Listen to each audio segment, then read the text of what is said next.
शिक्षा और संस्कृति की आवाज जानी पहचानी उत्तराखंड मुक्त विश्वविद्यालय आपके लिए लेकर आया है 91.2 एफएम पर बदलते शहर की धड़कन हेलो हल्द्वानी। दोस्तों, आप सभी जानते हैं कि हेलो हल्द्वानी सामुदायिक रेडियो है और इसे 91.2 मेगाहर्ट्ज की फ्रीक्वेंसी पर आप तक उत्तराखंड मुक्त विश्वविद्यालय लेकर आता है। और दोस्तों, आज है 13 फरवरी और आज हम मनाते हैं विश्व रेडियो दिवस। और विश्व रेडियो दिवस के इस मौके पर हमने आज बात की अपने ही घर परिवार में, कहा जा सकता है। और हमारे रेडियो प्रभारी हेलो हल्द्वानी सामुदायिक रेडियो के प्रोफेसर राकेश चंद्र रयाल आज स्टूडियो में मौजूद हैं। तो हम आपका पहले तो बहुत बहुत स्वागत करते हैं सर। आपका भी धन्यवाद और सभी श्रोताओं को मेरा प्यार भरा नमस्कार। जैसे कि हम सभी जानते हैं कि आज हम विश्व रेडियो दिवस मनाते हैं, तो सभी श्रोताओं को सबसे पहले विश्व रेडियो दिवस की हार्दिक बधाई। और सर, जैसे हम देखते हैं कि आज के दौर में रेडियो का जो वर्तमान में अब जो प्रासंगिकता हम देख रहे हैं और क्या इसका इतिहास रहा है, इस बारे में भी हम बात करेंगे और आगे क्या संभावनाएं हो सकती हैं, इस बारे में भी हम बात करेंगे। तो सर, सबसे पहले आपको भी विश्व रेडियो दिवस की हार्दिक बधाई। आपको और सभी श्रोताओं को विश्व रेडियो दिवस की बहुत बहुत शुभकामनाएं। अगर हम बात करें सबसे पहले कि रेडियो का जो इतिहास रहा है पूरी दुनिया भर में और साथ ही भारत में भी, क्या इतिहास रहा है और कब रेडियो की शुरुआत हुई, कब दुनिया में शुरुआत हुई और कब भारत में रेडियो का पदार्पण हुआ है और किस तरीके से रेडियो ने प्रभावित किया है हमारे समाज को? रेडियो के इतिहास की बात करें तो पत्रकारिता का एक सुलभ और सरल संचार माध्यम है रेडियो। और इसका इतिहास देखें तो भारत में पत्रकारिता की शुरुआत जो हुई थी 1780 में, उसके बाद ही विश्व में जो है रेडियो का इतिहास हमें देखने को मिलता है। सबसे पहले 1864 में जेम्स क्लर्क मैक्सवेल ने विद्युत चुंबकीय तरंगों का सिद्धांत दिया था। रेडियो का जो मूल जो कंसेप्ट जो आया वो इसी चुंबकीय तरंगों के सिद्धांत से ही आया।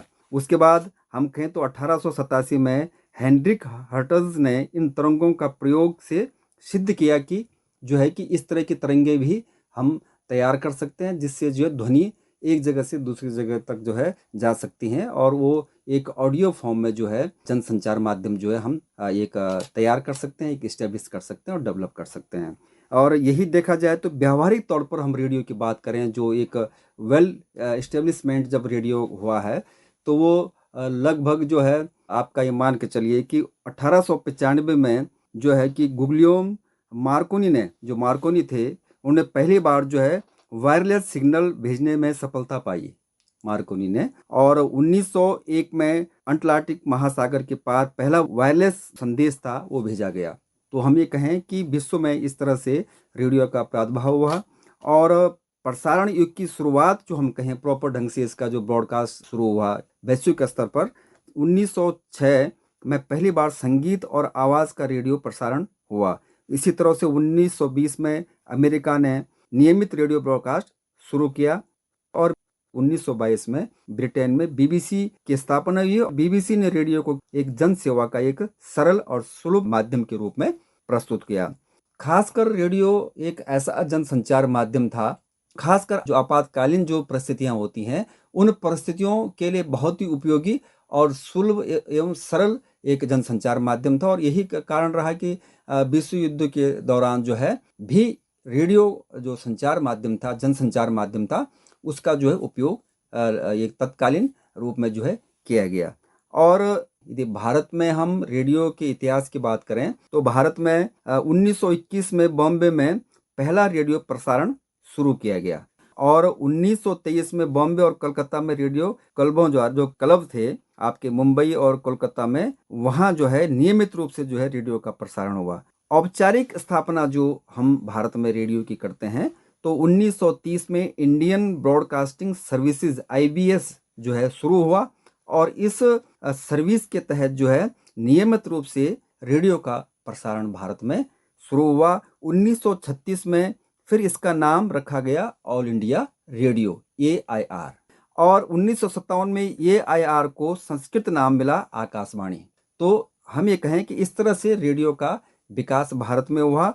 और स्वतंत्रता आंदोलन में रेडियो की हम कहें तो बहुत बड़ी भूमिका रही, क्योंकि 20 और 47 के बीच का जो समय था, क्योंकि जनसंचार माध्यमों का जो मेन उद्देश्य था, चाहे हम ये कहें कि सामान्य भाषा में हम कहें कि पत्रकारिता का जो मेन उद्देश्य था लोगों को जागरूक करना। और भारत में तो पत्रकारिता की शुरुआत ही जो है जन आंदोलन को लेकर हुई है और स्वाधीनता आंदोलन को लेकर हुई है। तो इस बीच जो स्वाधीनता आंदोलन रहा 20 और 47 के बीच, इस पीरियड में जो है कि रेडियो की लोगों को जागरूक करने में, लोगों के अंदर जो है क्रांति लाने में और लोगों को स्वाधीनता की लड़ाई लड़ने के लिए एकजुट करने में रेडियो की बहुत बड़ी भूमिका रही। और जहां रेडियो स्वाधीनता आंदोलन में एक बहुत बड़ी भूमिका निभा रहा था, वहीं राष्ट्रीय चेतना, हर तरह की चेतना, मतलब सामाजिक मुद्दों को लेकर, सांस्कृतिक मुद्दों को लेकर, शैक्षिक विकास को लेकर, इन अलग अलग तरह के जो क्षेत्र हैं, इनमें चेतना जागृत करने के लिए भी रेडियो की बहुत बड़ी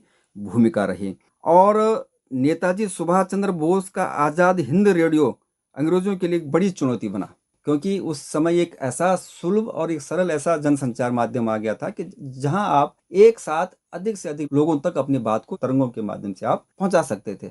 तो इसका एक बड़ा प्रभाव रहा और एक बड़े लेवल पर जो है लोग जागरूक हुए, लोगों तक सूचना पहुंची और इससे अंग्रेजों को भी काफी दिक्कतें झेलनी पड़ी। और इसके बाद हम स्वतंत्र भारत में रेडियो की बात करें तो शिक्षा, कृषि, स्वास्थ्य, संगीत और समाचार का प्रमुख माध्यम रेडियो बन गया था। और इस दौर में रेडियो के क्षेत्र में बहुत बड़ा विकास हुआ। और रेडियो के क्षेत्र में विकास होने की हमें बात करें तो 1957 में मनोरंजन और संगीत को एक नई पहचान विविध भारती के रूप में रेडियो ने दी, जो कि आज भी कंटिन्यू चल रहा है। और हम जब देखते हैं, हम छोटे थे तो क्योंकि रेडियो एक ऐसा जनसंचार माध्यम था तो जो हम तक सूचना पहुंचती थी और मनोरंजन जिसके माध्यम से होता था, एक ही हमारे पास जनसंचार माध्यम था और वो था रेडियो। तो ये एक सुलभ और सरल और एक प्रभावी जनसंचार माध्यम अपना आप रेडियो में पहले से ही रहा है। और बाद में एफएम और सामुदायिक रेडियो इसके नया स्वरूप आए और जो इसकी फ्रीक्वेंसी जो मॉडल है उस फॉर्म में रेडियो की आवाज़ और हर जन जन तक रेडियो की पहुंच हुई। और उसके बाद अभी हम कहें कि आकाशवाणी से लेकर और आपका विविध भारती और आपका ऑल इंडिया रेडियो से लेकर प्राइवेट कुछ एजेंसियों ने भी जो है रेडियो का प्रसारण शुरू किया जब से एफएम आया। अब सामुदायिक रेडियो की बात करें, कम्युनिटी रेडियो की बात करें तो कम्युनिटी रेडियो के आने से एक नई क्रांति और आई। इसने स्थानीय स्तर पर लोगों को जोड़ने, लोगों को जागरूक करने, लोगों के हर क्षेत्र के विकास को लेकर, किसी हम ग्रामीण क्षेत्र की बात करें, किसी विशेष समुदाय की बात करें, किसी विशेष एरिया की बात करें तो उस एरिया की जो समस्याएं हैं, जो विकास से संबंधित जो अलग अलग क्षेत्र हैं, उनमें सामुदायिक रेडियो की बहुत बड़ी भूमिका रही। क्योंकि सामुदायिक रेडियो एक ऐसा रेडियो है कि समुदाय द्वारा, समुदाय के लिए और समुदाय का ही, तो जिसमें समुदाय के लोग जो इन्वॉल्व होकर अपने क्षेत्र के विकास के लिए उन्होंने अपने क्षेत्र के हर मुद्दों को लेकर इस रेडियो की स्थापना की। और ये हमारे लिए बड़ी सौभाग्य की बात है कि हमारा भी रेडियो ये कम्युनिटी रेडियो है जो 91.2 एफएम पर सुना जाता है और ये हेलो हल्द्वानी ऐप पर भी हमने इसको लॉन्च किया है। तो कहने का तात्पर्य है कि इस तरह से जो वैश्विक स्तर पर कहें, भारत के परिप्रेक्ष्य में राष्ट्रीय स्तर पर हम बात करें तो इस तरह से रेडियो का विकास हुआ। और अभी एक डिजिटल रेडियो भी अस्तित्व में आया है जो कि बहुत प्रभावी रूप से जो है हमें कहें कि वो प्रचलन में आ रहा है। और उसमें क्या है कि सबसे बड़ी बात है कि एक ग्लोबल युग में, डिजिटल युग में डिजिटल रेडियो का बहुत ही बड़े स्तर पर इसका विकास हो रहा है और इसका सदुपयोग भी हो रहा है। और हम ये कहें कि एक जगह से वैश्विक स्तर तक हम एक छोटी सी सूचना को एक छोटे से समय पर, कम से कम समय पर अधिक से अधिक लोगों तक पहुंचा पा रहे हैं। तो ये डिजिटल रेडियो मतलब हम ये कहें कि विद्युत चुंबकीय तरंगों से जहां रेडियो की उत्पत्ति, वहां से लेकर और आज हम डिजिटल रेडियो की ओर हम आगे बढ़ गए हैं। तो इस तरह से जो है ये रेडियो का पूरा ऐतिहासिक विकास रहा, ये ऐतिहासिक पृष्ठभूमि रेडियो की रही और समाज के विकास में, समाज के उत्थान में, समाज के हर क्षेत्र के विकास में रेडियो ने अपनी बहुत बड़ी भूमिका निभाई है। तो प्रोफेसर रयाल, जिस तरीके से आपने रेडियो के इतिहास के बारे में और वर्तमान में जो स्वरूप रेडियो का बदला है इस बारे में हमारे श्रोताओं को जानकारी दी, और साथ ही आपने जिस तरीके से बात कही कि रेडियो की जो शुरुआत हुई थी भारत में ख़ास तौर पर, वो कभी दमनकारी नीतियों के विरोध करने से शुरू होकर के फिर उसके बाद मनोरंजन और साथ ही सूचना का जो एक मिला जुला साधन जो रहा वो रेडियो रहा। और आज के दौर में, वर्तमान में अगर हम बात करें तो रेडियो ने जो एफएम में आने के बाद और साथ ही सामुदायिक रेडियो के स्वरूप में आने के बाद जो छोटे छोटे जो समुदाय रहते हैं, उन छोटे छोटे समुदायों की जो आवाज़ बना है वो रेडियो ने अपना जो हमेशा स्वरूप बदला है और साथ ही बदलते समाज के साथ उसने अपने स्वरूप को बदलते हुए लोगों से जुड़ाव जो बनाया है, वो एक महत्वपूर्ण भूमिका हम ये रेडियो कह ने। सकते हैं कि रेडियो का स्वरूप बदला लेकिन उद्देश्य उसका एक ही रहा। जी, बिल्कुल वही है कि आम आदमी से जुड़ करके आम आदमी की बात को बिल्कुल आम भाषा में आम आदमी तक पहुँचाना। और अगर हम बात करें जैसे आज के दौर में, क्योंकि हम देखते हैं कि जहाँ एक तरफ मीडिया के कई तरह के और भी माध्यम मौजूद हैं और साथ ही जो आज के दौर में सोशल मीडिया हम देख रहे हैं, तो इस सोशल मीडिया के दौर में और मीडिया के अन्य माध्यमों के बीच में किस तरीके से रेडियो अपनी जगह बनाए हुए है और किस तरीके से रेडियो आज भी प्रासंगिक है, इस बारे में आपका क्या कहना होगा? देखिए, रेडियो का अपने आप में एक बहुत बड़ा महत्व है। मैंने कहा था आपसे कि ये एक ऐसा जनसंचार माध्यम है, जो कि सरल है और सुलभ है, जो जहाँ सूचना प्रदान करता है, लोगों को जागरूक करता है, लेकिन उसके साथ-साथ लोगों का मनोरंजन भी करता है। और उसका स्वरूप बदला है, शुरू से लेकर अब तक। और आवश्यकता अनुसार जिस तरह से हम ये कहें कि समाज में जो टेक्नोलॉजी और सूचना क्रांति आई है, उस तकनीकी और सूचना क्रांति ने रेडियो का स्वरूप भी बदला है, लेकिन उसका उद्देश्य एक ही रहा है, लोगों को सूचना देना, लोगों को का मनोरंजन करना और लोगों को जागरूक करना। तो महत्व तब भी था और आज भी है। और सबसे बड़ी बात है कि ये ऐसा जनसंचार माध्यम है जिसकी पहुंच हर आम आदमी तक है, और हर आदमी इससे लाभान्वित होता है। और हर आदमी, अब जैसे हम आज की बात करें कि मौजों का दौर है, मोबाइल जर्नलिज्म का युग है। मोबाइल जर्नलिज्म मतलब टोटली आपका मोबाइल से ही आपके पूरा मीडिया जो है संचालित हो रहा है। आपका चाहे अखबार हो, आपका पोर्टल हो, ट्रेडिशनल मीडिया में हम आपका टेलीविज़न को देखें, तो ये तमाम इनके रिपोर्टर्स हैं, वो तमाम जो सूचनाओं का संकलन हो रहा है, जो कंटेंट एडिटिंग हो रही है, राइटिंग हो रही है, जो कंटेंट तैयार किया जा रहा है, या विभिन्न सोर्सों से जो कलेक्ट करते हैं सूचनाओं को, तमाम उसका एक माध्यम है मोबाइल। मोबाइल के माध्यम से सूचनाओं का संकलन किया जा रहा है, मोबाइल के माध्यम से कंटेंट तैयार किया जा रहा है, और मोबाइल के माध्यम से इनको एडिट किया जाता है। और विभिन्न अलग अलग माध्यमों में इसको जो है उनके माध्यम के अकॉर्डिंग, जो जनसंचार माध्यम है उसके अकॉर्डिंग उनको इनकोड करके फिर जो है उनको ब्रॉडकास्ट किया जाता है और उनको पॉडकास्ट किया जाता है। तो उसी तरह से हम ये कहें कि रेडियो एक ऐसा सरल और सुलभ जनसंचार माध्यम है, जो आज के युग में मोबाइल से भी इस जनसंचार माध्यम को हमें कहें कि इस जनसंचार माध्यम के लिए कंटेंट तैयार करना, और इस जनसंचार माध्यम के लिए कंटेंट तैयार करने के साथ साथ इंटरनेट, अपने मोबाइल और इंटरनेट के माध्यम से डिजिटल रेडियो का जो स्वरूप है उसके लिए भी कंटेंट तैयार करने का एक सरल और सुलभ संसाधन है। रेडियो जो जनसंचार माध्यम है, इसका अपने आप में बहुत बड़ा महत्व है। और सोशल मीडिया के दौर में यदि हम बात करें कि इसकी जो प्रासंगिकता है वो आज भी है, क्योंकि हमने कहा ना कि डिजिटल रेडियो फॉर्म में आ गया। डिजिटल रेडियो जो है अब जो है इस्टेब्लिश हो गए हैं, स्वरूप बदल गया है। तो जो तकनीकी और सूचना क्रांति में जो विकास हुआ है, उसके साथ साथ जो रेडियो जो जनसंचार माध्यम थे, उन्होंने भी क्या किया कि अपने आप को अपग्रेड किया, और सिचुएशन के हिसाब से, जो परिस्थितियां थी उसके हिसाब से अपने आप को अपग्रेड करके अपने आप को स्टेब्लिश किया है। रेडियो भी अपने जो उसका परंपरागत स्वरूप था, उस परंपरागत स्वरूप से वो आज डिजिटल फॉर्म में आ गया है।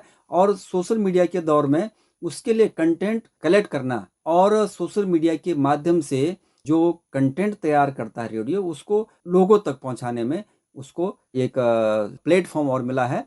और एक, यदि रेडियो की बात कर रहे हैं तो रेडियो एक जनसंचार माध्यम है, वो सोशल मीडिया का पार्ट नहीं है, क्योंकि उसकी रिलायबिलिटी आज भी है, क्रेडिबिलिटी आज भी है। और इस तरह रेडियो का जो स्वरूप था, रेडियो का जो महत्व था, सोशल मीडिया के आने से ये जरूर हुआ है कि कंटेंट के सोर्सेज बढ़े हैं, और कंटेंट को लोगों तक पहुंचाने का प्लेटफॉर्म भी जो है सोशल मीडिया के अलग अलग प्लेटफॉर्म रेडियो को मिले हैं। लेकिन जो क्रेडिबिलिटी है रेडियो की है, जो उसकी ऑथेंटिसिटी है, वो आज भी बरकरार है, और उसका महत्व भी बरकरार है, क्योंकि वहाँ एक सिस्टम होता है। रेडियो में एक सिस्टम होता है, एक डेकोरम होता है। ऐसा सिस्टम होता है कि जिस सिस्टम में कई लोग काम कर रहे हैं, हर आदमी की अपनी जिम्मेदारी होती है, अपनी रिस्पॉन्सिबिलिटी होती है। तो अपनी अपनी रिस्पॉन्सिबिलिटी इस तरह से हर आदमी निभाता है कि जिससे कि जो कंटेंट समाज के पास जाए। ठीक है, सोशल मीडिया प्लेटफॉर्म के माध्यम से हम उस कंटेंट को प्रोवाइड करा सकते हैं, उसको पॉडकास्ट कर सकते हैं, उसको ब्रॉडकास्ट कर सकते हैं, उसको हम जो है सर्कुलेट कर सकते हैं। लेकिन जो तैयार किया गया कंटेंट है वो एक प्रॉपर सिस्टम से तैयार होकर आया है। तो इसलिए उसकी क्रेडिबिलिटी आज भी है, तब भी थी, और आगे भी बनी रहेगी। हाँ, सोशल मीडिया का उपयोग उसमें किया जा सकता है, और उसको बेहतर और सुलभ और सरल बनाने में सोशल मीडिया का उपयोग हो सकता है, लेकिन क्रेडिबिलिटी उसकी बरकरार है। प्रोफेसर रयाल, जैसे आपने कहा कि सोशल मीडिया के दौर में और मीडिया के अन्य माध्यमों के बीच में भी रेडियो की जो अपनी एक प्रासंगिकता थी और साथ ही जो रेडियो की अपनी विश्वसनीयता थी, वो पहले भी बनी ही रही है और आज भी बनी है और आने वाले भविष्य में भी रेडियो का जो अपना विश्वसनीयता है रेडियो की अपनी, वो बनी रहेगी। तो काफ़ी आशान्वित आप हैं रेडियो को लेकर के और हम सब भी रेडियो को लेकर के आशान्वित हैं।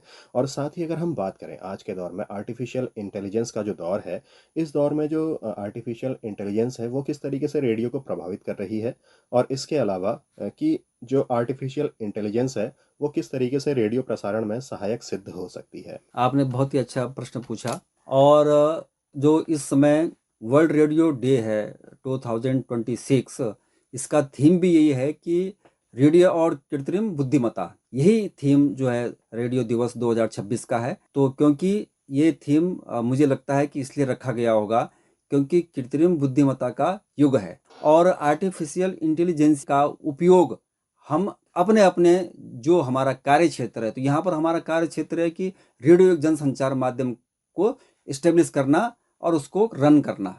तो इसमें हम किस तरह से आर्टिफिशियल इंटेलिजेंस जो कृत्रिम बुद्धिमत्ता है उसका उपयोग करते हैं और कृत्रिम बुद्धिमत्ता का किस तरह से सदुपयोग किया जा सकता है, पॉजिटिव वे में उसका कैसे उपयोग किया जा सकता है। तो आर्टिफिशियल इंटेलिजेंस हम जानते हैं कि इंस्ट्रक्शन बेस्ड एक ऐसा सिस्टम है जो एल्गोरिदम पर डिपेंड है, जो बाइनरी सिस्टम आपका 0 और 1 फॉर्म जो मशीन लैंग्वेज है कंप्यूटर की उस पर बेस्ड है। आर्टिफिशियल इंटेलिजेंस तो क्योंकि नाम से परिलक्षित होता है कि वो कृत्रिम बुद्धिमत्ता है, मनुष्य द्वारा ही उसकी जो बुद्धिमत्ता उसकी तैयार की गई है, जो उसका एल्गोरिदम तैयार किया गया है वो मनुष्य द्वारा ही तैयार किया गया है।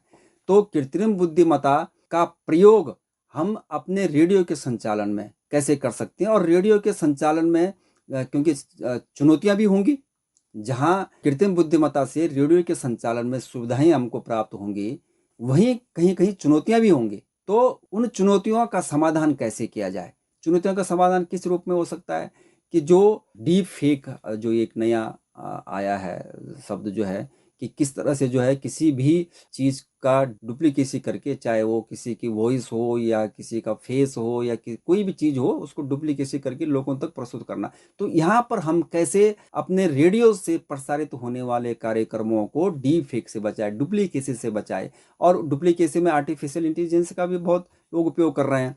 तो आर्टिफिशियल इंटेलिजेंस जो कृत्रिम बुद्धिमत्ता है वो एक टूल है, एक तकनीक है। अब उस तकनीक का हम किस तरह से यूज करते हैं, हम सदुपयोग करते हैं या दुरुपयोग करते हैं, वो तो हम पर निर्भर करता है। हम यदि, क्योंकि इंस्ट्रक्शन बेस्ड है, जो हम कहेंगे वही तो करेगा, वो अपनी तरफ से कुछ नहीं करेगा। तो हम यदि उसको अच्छा काम करने के लिए कहेंगे तो वो अच्छा काम करेगा। हम उसका सदुपयोग करेंगे, कंस्ट्रक्टिव वे में हम उसका यूज करेंगे तो कंस्ट्रक्टिव वे में उसका यूज होगा। लेकिन उसके लिए आर्टिफिशियल इंटेलिजेंस के प्रति जागरूक होना भी बहुत जरूरी है कि हम किस तरह से डुप्लीकेसी से बचें, डीप फेक से बचें और आर्टिफिशियल इंटेलिजेंस जो कृत्रिम बुद्धिमत्ता है उसका दुरुपयोग न हो। रेडियो में कोई ऐसा कंटेंट हमारा न जाए, ऐसा कंटेंट हम क्रिएट ना करें जो रिलायबल ना हो, जिससे कि रेडियो की जो क्रेडिबिलिटी है वो मेंटेन रहे। तो ये हम पर निर्भर करता है। और जो उसके नेगेटिव जो यूटिलाइजेशन है उससे हम कैसे बचेंगे कि हमको सजग और साक्षर होना पड़ेगा कृत्रिम बुद्धिमत्ता के प्रति। कृत्रिम बुद्धिमत्ता को हमको समझना पड़ेगा। कृत्रिम बुद्धिमत्ता से जो डीप फेक या डुप्लीकेसी जो है वो सारी नॉलेज हमको होनी चाहिए। तो कहने का मतलब ये है कि आज की डेट में रेडियो की बात नहीं, जनसंचार, कोई भी जनसंचार माध्यम है, क्योंकि एक रिलायबल सोर्सेज होते हैं जनसंचार माध्यम लोगों तक सूचना पहुंचाने का। और इनकी जो रिस्पॉन्सिबिलिटी होती है कि वो जो समाज के पास कोई भी कंटेंट दें वो एक ऑथेंटिक हो और उसमें विश्वसनीयता हो, तथ्यपरक हो। तो उसको तथ्यपरक बनाए रखने के लिए, उसकी विश्वसनीयता को कायम रखने के लिए जो हमारे जो लोग जुड़े हुए हैं, जो रिपोर्टर्स हैं या जो टेक्निकल टीम है हमारे रेडियो की, उन लोगों को ये सारे नॉलेज होना जरूरी है कि डीप फेक की क्या पहचान है, डुप्लीकेसी की क्या पहचान है, आर्टिफिशियल को हम कैसे पॉजिटिव में यूटिलाइज कर सकते हैं और किस तरह से इसकी नेगेटिव जो एस्पेक्ट्स हैं उनको हम दूर रखें, उनसे हम बचें। तो उससे क्या होगा कि हम आर्टिफिशियल इंटेलिजेंस का उपयोग कंटेंट क्रिएट में कर सकते हैं, कंटेंट को डिजाइन करने में कर सकते हैं, लेकिन वो क्षमता हम पर निर्भर करेगी कि हम किस तरह से उसका यूज करते हैं। और हमारी कृत्रिम बुद्धिमत्ता के प्रति जो हमारी साक्षरता है, जो हमारी विज्ञता है, जो हमारा ज्ञान है वो उस पर निर्भर करता है। तो कुल मिलाकर कहने का तात्पर्य यह है कि रेडियो के सफल संपादन में आज के डिजिटल दौर में यदि हम कृत्रिम बुद्धिमत्ता का उपयोग करते हैं तो कृत्रिम बुद्धिमत्ता के नेगेटिव और पॉजिटिव जो एस्पेक्ट्स हैं उनसे हमको परिचित होना पड़ेगा, उनका ज्ञान हमको होना चाहिए और उसके जो टेक्निकल एस्पेक्ट्स हैं उन तमाम चीज़ों की जानकारी हमको होनी चाहिए, जो खासकर हम रेडियो को संचालित कर रहे हैं। और रेडियो के अलग अलग सेक्शन में कंटेंट क्रिएट से लेकर एडिटिंग और एडिटिंग से लेकर ब्रॉडकास्ट जो हम कर रहे हैं, पूरा जो हमारा अलग अलग सेक्शन होते हैं, हम इन तमाम सेक्शन को इसकी जानकारी बेहतर ढंग से कर लेनी चाहिए जिससे कि इसका दुरुपयोग न हो। तो प्रोफेसर रयाल, जिस तरीके से आपने कहा कि आर्टिफिशियल इंटेलिजेंस का हम कंटेंट क्रिएशन में ज़रूर इस्तेमाल करें और लेकिन ये जांचते हुए कि क्या वो सही है या फिर उसमें कहीं कोई त्रुटि तो नहीं है, इस की जांच करते हुए हम आर्टिफिशियल इंटेलिजेंस को यूज़ कर सकते हैं, जो कि हमारे लिए काफ़ी मददगार भी साबित होगा आगे इसके लिए कि किस तरीके से हम अपने प्रसारण को और बेहतर बना सकें। ज़रूरत इस बात का ध्यान रखने की है कि उसकी जो विश्वसनीयता है उसको हम जाँच लें, ताकि रेडियो की जो विश्वसनीयता है वो जैसे पहले थी वैसे ही बनी रहे आगे भविष्य में भी। अगर हम बात भविष्य की कर ही रहे हैं, तो हम अगर ये जानना चाहें कि रेडियो का जैसे आने वाले भविष्य में हम किस तरीके से स्वरूप देख सकते हैं, या फिर किस तरीके से आने वाले भविष्य में रेडियो जो अपनी पहचान है वो समाज में बनाए रखेगा? भविष्य में अपनी पहचान को, अपनी क्रेडिबिलिटी को, अपनी विश्वसनीयता को बनाए रखने के लिए किसी भी जनसंचार माध्यम को तथ्यपरक सूचनाओं का संकलन और समाज उपयोगी सूचनाओं का संकलन और उनका प्रस्तुतिकरण पर विशेष ध्यान रखना चाहिए। नई नई तकनीकी आती रहेंगी, तकनीकी का ज्ञान होना चाहिए। जो जनसंचार माध्यमों से जुड़े हुए लोग हैं, खासकर हम रेडियो की बात कर रहे हैं, यहाँ पर रेडियो से जुड़े हुए जितने भी जो अलग अलग सेक्शन के जो लोग हैं, जैसे जो तकनीकी आती हैं आजकल, जैसे एआई है या डिजिटल मीडिया का दौर है, नई नई तकनीकें आई हैं, तो उन तकनीकों की जानकारी हमको होनी चाहिए। जो नई नई तकनीक है उनके हिसाब से अपने आप को भी हमको अपग्रेड करना पड़ेगा। हम रेडियो की बात करें तो उससे क्या होगा कि हमारी जो संचार व्यवस्था वो सुलभ होगी, सरल होगी और इफेक्टिव होगी, प्रभावी होगी। लेकिन उसके लिए हमको टेक्निकली अपने आप को अपग्रेड करना पड़ेगा।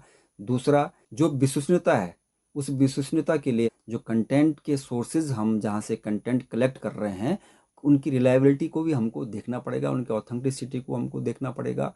बात करते हैं एआई की। एआई के दौर में जहाँ डुप्लीकेसी का बहुत डर है, उस दौर में हमें ये सारा नॉलेज होना चाहिए। अब अलग अलग इसमें कोर्स भी आ रहे हैं, अलग अलग ट्रेनिंग प्रोग्राम भी आ रहे हैं कि डीप फेक से आप कैसे बच सकते हैं, डीप फेक को आप कैसे पहचान सकते हैं। तो उस तरह की जो जानकारी हैं वो सारी जानकारी एक रिपोर्टर के लिए, ये एक रेडियो कर्मी के लिए वो बहुत ज़रूरी हो गई हैं कि वो किस तरह से किसी भी समाचार के, किसी भी कंटेंट की ऑथेंटिसिटी को पहचानें और उसकी ऑथेंटिसिटी को पहचान कर ही उसको कंटेंट को तैयार करें और फिर उसको ब्रॉडकास्ट करें और उसको पॉडकास्ट करें। तो इससे क्या होगा कि जो रिलायबिलिटी है, जो क्रेडिबिलिटी है रेडियो की, वो बनी रहेगी। चुनौतियां तो आती रहेंगी और ये टेक्निकल चुनौतियां हैं। टेक्निकल चुनौतियां तब बढ़ जाती हैं जब हम टेक्नोलॉजी से अनभिज्ञ होते हैं। हम तकनीकी का ज्ञान लें, नई नई तकनीकें आते रहेंगी, हम नई नई तकनीकी के साथ हम भी आगे बढ़ें, अपने आप को अपग्रेड करें, उसकी जानकारी लें और उस जानकारी को लेकर हम अपने जनसंचार माध्यम में, अपने रेडियो में उस तकनीक का सदुपयोग करें। और मेन कंटेंट बेस्ड ही तो है सारा सिस्टम, तो कंटेंट की रिलायबिलिटी, उसकी ऑथेंटिसिटी को हम पहचानें, चेक करें और लोगों तक हम एक तथ्यपरक सूचना हम प्रेषित करें। तो कितनी भी नई नई चीज़ें आएंगी लेकिन रेडियो की जो क्रेडिबिलिटी है वो बनी रहेगी। वो हम पर निर्भर है, जो हम रेडियो से जुड़े हुए जितने भी लोग हैं। तो प्रोफेसर रयाल, आपका बहुत बहुत धन्यवाद कि आपने हमारे श्रोताओं के सामने इतनी सारी जानकारी रखी कि रेडियो का जो इतिहास रहा है उस बारे में आपने हमारे श्रोताओं को जानकारी दी, साथ ही कि रेडियो का जो वर्तमान स्वरूप है और जो वर्तमान में प्रासंगिकता है उस बारे में भी आपने हमारे श्रोताओं से जानकारी साझा की। और इसके अलावा कि एआई के दौर में किस तरीके से रेडियो की जो गुणवत्ता है वो और ज़्यादा बढ़ सकती है और ज़्यादा निखर सकती है, और किस तरीके से हम एआई का इस्तेमाल करके इस सबको हासिल कर सकते हैं, और कैसे आने वाले भविष्य में हम रेडियो को देखते हैं, इस बारे में भी आपने हमारे श्रोताओं से जानकारी साझा की। तो इसके लिए आपका हमारी तरफ से और हमारे सभी श्रोताओं की तरफ से बहुत बहुत धन्यवाद। आपका भी धन्यवाद। और हेलो हल्द्वानी 91.2 एफएम रेडियो के सभी श्रोताओं को रेडियो दिवस 2026 की ढेरों बधाइयाँ, ढेरों शुभकामनाएं। और वर्तमान जो रेडियो दिवस की थीम है, रेडियो और आर्टिफिशियल इंटेलिजेंस, रेडियो और कृत्रिम बुद्धिमत्ता। तो कृत्रिम बुद्धिमत्ता का जो आज की डेट में प्रचलन है, उसका हम मैक्सिमम सदुपयोग कैसे करें, वो हम पर निर्भर करता है। तो इन्हीं शब्दों के साथ आपका भी आभार और सभी श्रोताओं को बहुत बहुत शुभकामनाएं। तो श्रोताओं, इसी के साथ मैं अनिल भी चाहूँगा इस कार्यक्रम से इजाज़त, लेकिन चलने से पहले मैं ज़रूर कहना चाहूँगा कि जो भी नई तकनीक है हमें उसका ज्ञान रहे और हम नई तकनीक को अपनाएं और साथ ही उसे किस तरीके से हम आगे और बेहतर उसका इस्तेमाल कर सकते हैं, उसका सदुपयोग हम कैसे कर सकते हैं, इस बारे में हमें ध्यान रहे। ना कि हम उसे कैसे दुरुपयोग कर सकते हैं या फिर उससे क्या हम नकारात्मक उसके परिणाम हासिल कर सकते हैं, इस तरफ को ध्यान दिए बिना, और इसके दुरुपयोग से हम कैसे बचें, इस बारे में हमें पूरी जानकारी रहनी चाहिए। तो दोस्तों, इसी के साथ आपसे फिर मुलाकात होगी, तब तक के लिए दीजिए अनुमति। नमस्कार।